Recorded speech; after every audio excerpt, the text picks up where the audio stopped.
Hey, have you noticed how sports have become such a huge part of the society recently? Yes, I did notice. You can't escape sports because they are all over the media. They even have some control over the society. I know what you mean.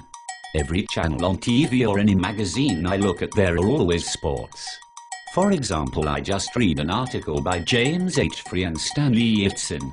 In it they said that in 1980 the major television networks broadcasting live sports was only 787 hours.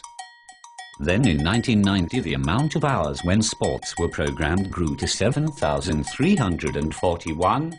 It will also keep increasing as sports become a greater part of our society. That is very interesting.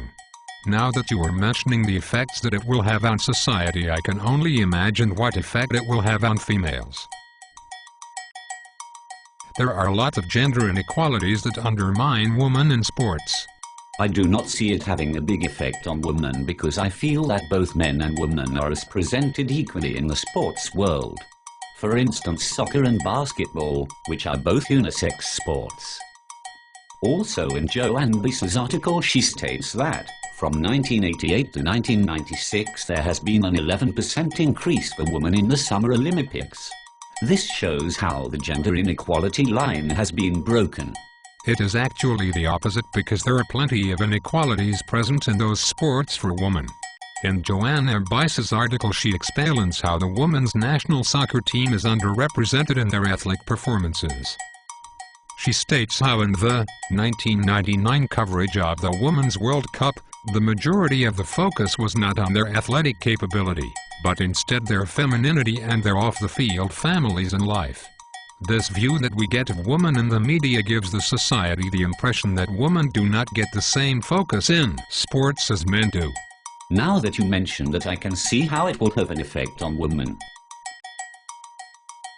That representation of the women's national soccer team forces society to keep a specific image of women in sports. It will keep the view that society has on them as feminine and no allow their sports to show too many similarities with men's sports. It will not allow them to keep expanding in that area, even though it has come a long way. In fact, it is not only in soccer, but it is also in basketball that we see this inequality. In Suhaila Shakib's article she explains a difference that high school student athletes have on the perspective of women and men's basketball. She states that in her studies she found that the students viewed the women's basketball as not real, or a less important version. This is due to the smaller balls, smaller courts, and less intensity that the girls' sports show. So just as the media showed women in sports, adolescents are already being cultured by society on how women's sports should be. You have brought up some good points that do show how gender inequality is still present in our time. The media is even trying to hold back women in the way they represent them. It is not fair and it will continue to exist as long as society keeps engraving this specific idea in young minds.